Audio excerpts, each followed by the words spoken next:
Près de chez vous se trouve une entreprise qui emploie des personnes aux talents différents. Elles exercent un métier que vous ne connaissez peut-être pas ou mal. L'atelier d'agencement Crouzet à Roubaix, par exemple, conçoit et fabrique des meubles sur mesure. De la table de réunion, d'exposition à l'agencement de magasins. L'entreprise exerce ses talents pour les commerçants, les particuliers, mais aussi les hôpitaux ou les musées. Rangés, exposés, habillés, chez Crouzet Agencement, on sait aménager les espaces. Alors nous sommes une équipe d'une vingtaine de personnes. Donc il y a une partie qui travaille dans un bureau d'études. Donc on va dire il y a 6-7 personnes qui travaillent dans les bureaux pour écouter les clients et puis comprendre ce qu'ils veulent et après construire avec eux le meuble et l'agencement dont ils ont besoin. Donc c'est des gens qui travaillent sur ordinateur, qui travaillent avec des logiciels. Et donc des logiciels qui font des plans en 2 dimensions ou en 3 dimensions, hein, parce qu'il y a plein de gens qui ne savent pas lire des plans. Ensuite, il y a une deuxième partie, une deuxième équipe qui, elle, construit ce meuble. Donc on a un atelier avec des machines simples, assez traditionnelles, comme des toupies, des ponceuses, des scies, et des machines plus évoluées, comme les commandes numériques qui sont reliées aux ordinateurs et qui sont capables de faire des dessins, des découpes très complexes. Et ensuite, on a une troisième équipe qui, elle, va prendre le meuble et va l'installer. Ludovic est en charge de la gestion des projets de A à Z, qui comprend le contact clientèle, la mise en plan, la fabrication et le suivi de production.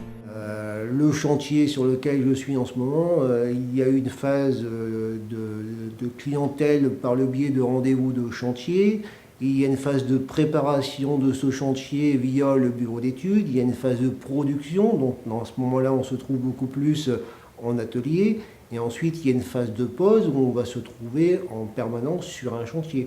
Donc, on est constamment amené à changer d'endroit et d'environnement différent. Je passe 100% de mon temps sur ce dossier et je suis en ce moment même principalement au bureau d'études pour l'établissement des plans en vue de la fabrication et ensuite de passer 100% de mon temps sur le chantier pour la réalisation de la pose.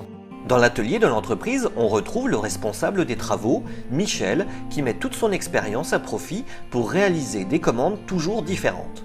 C'est un beau métier parce que à chaque fois on découvre d'autres choses et puis on a le plaisir de fabriquer, de réaliser des belles choses pour satisfaire nos clients. Donc ça part d'une page blanche ou d'un plan qu'on reçoit du bureau d'études. Ensuite, chaque panneau est scié à la scie. Après, nous passons aux assemblages, nous plaquons les champs et puis nous montons pour réaliser ce genre de mobilier, tout type de mobilier. Et puis dans notre métier, c'est jamais la même chose, quoi. Donc ça peut être aussi bien du mélaminé, du stratifié, du verre, de l'inox. On doit s'adapter aux nouvelles quincailleries. Les quincailliers sortent régulièrement des nouveaux produits qu'il faut adapter pour les mobiliers. Et puis à chaque fois, c'est des découvertes, quoi. Et puis c'est un plaisir de réaliser des belles choses, quoi, voilà. Laissez-vous tenter par les métiers de l'agencement et de la menuiserie, ils ne laissent pas de bois.